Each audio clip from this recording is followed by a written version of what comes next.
Assalamualaikum warahmatullahi wabarakatuh. Teman-teman, di sini aku bakal membahas soal sejarah yang dari SIMAK UI. Nah, kita langsung aja ke nomor 1 atau ke nomor 16. Dalam urutan langkah-langkah metode sejarah, aktivitas verifikasi sumber sejarah dilakukan setelah melakukan tahapan. Oke teman-teman, dalam penulisan suatu sejarah itu kita nggak boleh sembarangan. Jadi ada tahapan-tahapan tertentu untuk menciptakan suatu buku nih. Misalnya kalian mau bikin buku sejarah, itu nggak bisa kalian langsung nemu sejarah dari Google terus kalian bikin jadi buku, itu nggak boleh. Jadi ada langkah-langkah penulisannya. Yang pertama ada namanya heuristik. Heuristik itu artinya pengumpulan informasi, di mana kalian mengumpulkan informasi-informasi tentang sejarah yang mau kalian teliti. Lalu kita ke tahap yang kedua, itu verifikasi, di mana pengujian keaslian dan keabsahan dari informasi-informasi yang tadi kalian kumpulkan. Jadi kalian udah nemu nih, udah kalian kumpulkan, nah kalian uji keasliannya. Lalu di tahap ketiga yaitu ada interpretasi, di mana di tahap itu kalian menganalisis dan membandingkan fakta yang satu dengan yang lain, karena sejarah itu rentan sekali terjadinya perbedaan antara sumber yang satu dengan sumber yang lainnya. Nah, yang terakhir itu kalian berada di tahap historiografi atau penulisan sejarah. Jadi setelah kalian melakukan 3 tahapan tadi, di tahap terakhir yaitu historiografi, yang dimana kalian menulis ulang dari sejarah yang telah kalian teliti. Selanjutnya yaitu nomor 2, kemunculan kerajaan-kerajaan Hindu dan Buddha di Indonesia, terutama di daerah Kalimantan Timur, Jawa Barat, dan Sumatera Selatan sejak abad ke-5 merupakan akibat dari. Untuk nomor 2 itu jawabannya yang A. Meluasnya hubungan dagang antara India dan Cina. Jadi, pada awalnya para pedagang India ke Cina ataupun sebaliknya itu menggunakan jalan darat atau jalan sutra yang dinamakan The Silk Road. Namun pada sekitar abad ke-1 itu mereka pindah haluan atau mengalihkan rute yang tadinya dari jalan darat menggunakan jalur laut, sehingga hubungan dagangnya itu semakin luas. Untuk nomor 18, berikut ini yang tidak termasuk saluran islamisasi dalam bidang kesenian adalah. Untuk nomor 3 jawabannya yang C, seni bangunan. Seni bangunan tidak termasuk ke dalam bidang kesenian. Untuk nomor 4, salah satu dampak kehadiran bangsa Portugis dalam keberlangsungan aktivitas perdagangan antar benua yang melibatkan Nusantara adalah. Nomor 19 jawabannya yang E, pemerolehan keuntungan besar dari perdagangan rempah-rempah penduduk lokal. Karena di sini yang ditanyakan adalah aspek dari perdagangan, jadi jawabannya yang E. Lalu kita ke nomor 5 atau nomor 20, pada masa pergerakan terjadi perbedaan cara perjuangan, yaitu kooperatif dan non-kooperatif. Organisasi yang melakukan perjuangan secara kooperatif adalah, jadi teman-teman, kooperatif itu artinya perjuangan dengan bekerja sama dengan penjajah. Jadi organisasi yang berdiri itu dia membuka kerjasama dengan para penjajah. Sedangkan yang non-kooperatif, di mana masing-masing organisasi itu menolak keras untuk bekerja sama dengan para penjajah. Nah, contoh dari organisasi yang berkooperatif adalah ada Partai Indonesia Raya, ada Gerakan Politik Indonesia, dan Gerindo. Kita lanjut ke nomor 6. Untuk melancarkan propagandanya, pemerintah Jepang melancarkan gerakan-gerakan seperti Gerakan 3A, Putra, dan Jawa Hokokai. Organisasi Putra dipimpin oleh 4 serangkai, yaitu Putra itu singkatan dari Pusat Tenaga Rakyat. Putra adalah organisasi bentukan Jepang, di mana dia dipimpin oleh 4 orang, yaitu jawabannya yang E. Nah, organisasi bentukan Jepang itu bukan cuma Putra, tetapi ada Gerakan 3A, yang Jepang Cahaya Asia, Jepang Pelindung Asia, Jepang Pemimpin Asia, ada juga Chuo Sangiin, ada juga Majelis Islam ala Indonesia atau MIAI, dan ada juga Jawa Hokokai. Nah, untuk nomor 6 atau nomor 21 ini jawabannya adalah yang E. Kita lanjut ke nomor 22. Kekalahan Jepang atas sekutu sudah didengar para pemuda melalui radio ilegal sebelum Soekarno-Hatta kembali dari Dalat. Setibanya Soekarno-Hatta di Jakarta, tindakan pertama yang dilakukan para pemuda Indonesia adalah, teman-teman, pada tanggal 14 Agustus itu Jepang menyerah tanpa syarat kepada pihak sekutu yang dilakukan pada Perang Dunia II. Nah, informasi itu disimpan secara rahasia oleh Jepang karena tidak mau terdengar oleh bangsa Indonesia. Tetapi Sultan Syahrir yang berasal dari golongan muda Indonesia, dia mendengar kabar tersebut. Nah, apa yang dilakukan dia? Dia bersama golongan muda lainnya berupaya untuk menemui dan meminta Soekarno-Hatta untuk segera menyelenggarakan proklamasi kemerdekaan. Namun, pada saat itu Soekarno menolak. Nah, untuk langkah pertamanya jawabannya yang E. Untuk nomor 23, bentuk negara yang sesuai dengan persetujuan di Konferensi Inter-Indonesia yang diselenggarakan di Yogyakarta salah satunya adalah, nah teman-teman, untuk nomor 8 atau nomor 23, Konferensi Inter-Indonesia itu sebelumnya diadakan di Jogja, yaitu tanggal 19 sampai 22 Juli 1949. Isinya di mana yaitu yang pertama, menyetujui bahwa nama negara Indonesia adalah Republik Indonesia Serikat. Yang kedua, RIS dikepalai oleh Presiden yang dibantu dengan menteri-menteri yang bertanggung jawab kepada DPR. Yang ketiga, akan dibentuk DPR dan Dewan Perwakilan Negara Bagian. Yang keempat, pemerintah federal sementara akan menerima kedaulatan dari pihak negara Belanda maupun RI di saat yang sama.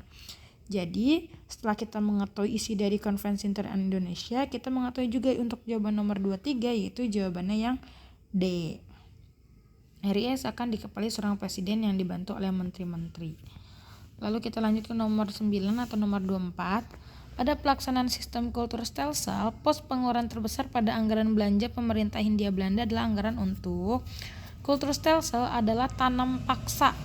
Dia digagas oleh Van den Bosch pada tahun 1830 hingga 1870, di mana Van den Bosch mewajibkan rakyat Indonesia untuk menanam tumbuhan-tumbuhan komoditi utama yang laku di pasaran dunia, yaitu kayak rempah-rempah, kopi, dan sebagainya.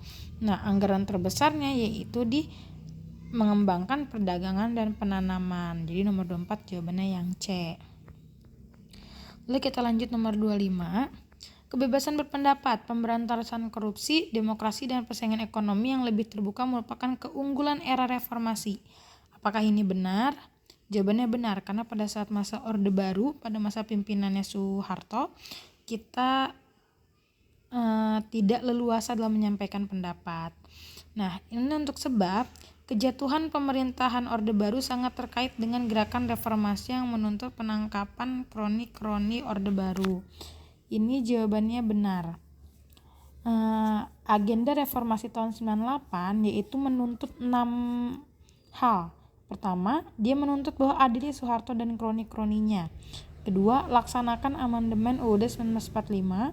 Ketiga, hapuskan difungsi ABRI. Keempat, pelaksanaan otonomi daerah seluas-luasnya. Yang kelima yaitu tegakkan supremasi hukum. Yang keenam, ciptakan pemerintahan bersih dari KKN.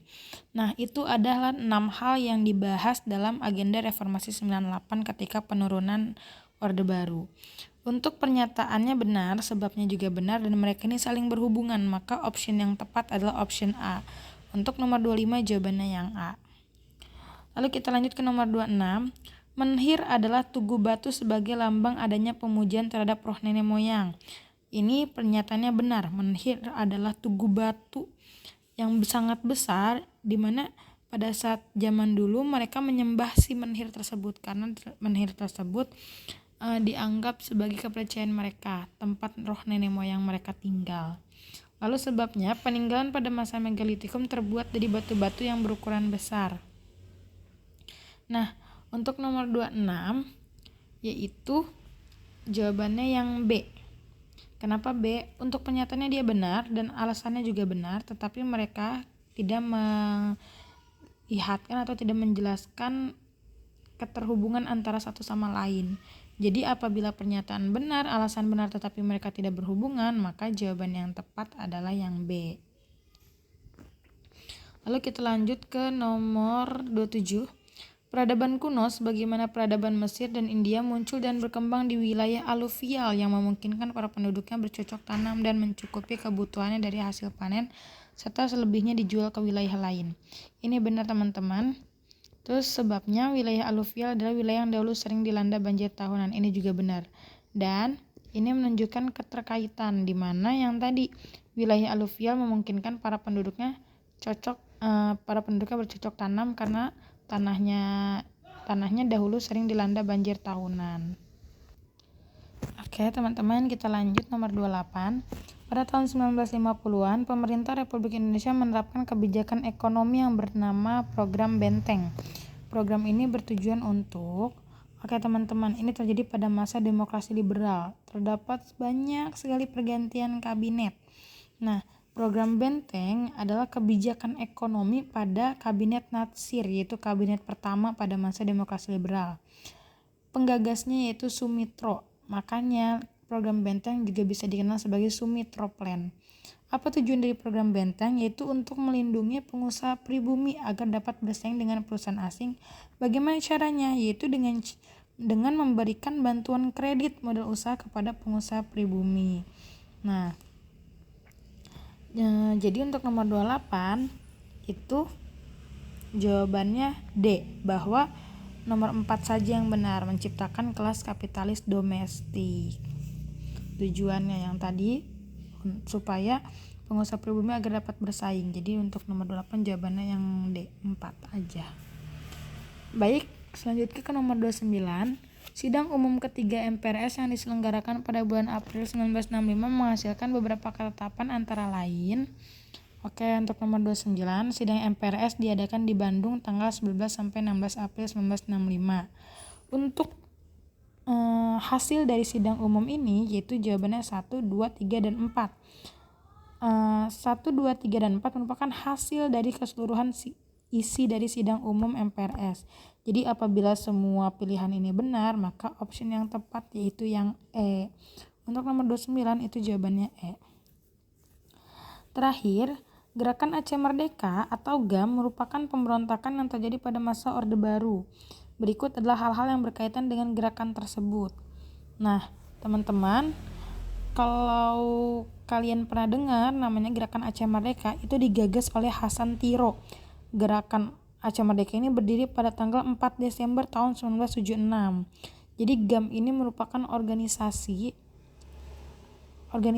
dia memberontak. Kenapa dia memberontak? Karena dilatar belakangi oleh perbedaan budaya antara Aceh dengan daerah lain di Indonesia, serta mereka merasakan adanya ketimpangan ekonomi yang dia rasakan. Jadi dia merasa tidak adil seperti itu. Nah, untuk nomor 30 itu jawabannya yang 1, 2, dan 3. Kenapa 4 enggak? Di sini pernyataan 4 adalah GAM dipimpin oleh Daud Bere, sedangkan Daud Bere adalah tokoh pemimpin dari DITII bagian Aceh, seperti itu. Karena jawabannya 1, 2, dan 3, maka option yang tepat adalah option A. Oke, baik teman-teman, sekian pembahasan dari aku. Nanti pembahasannya bakal aku foto, jadi kalian bisa screenshot.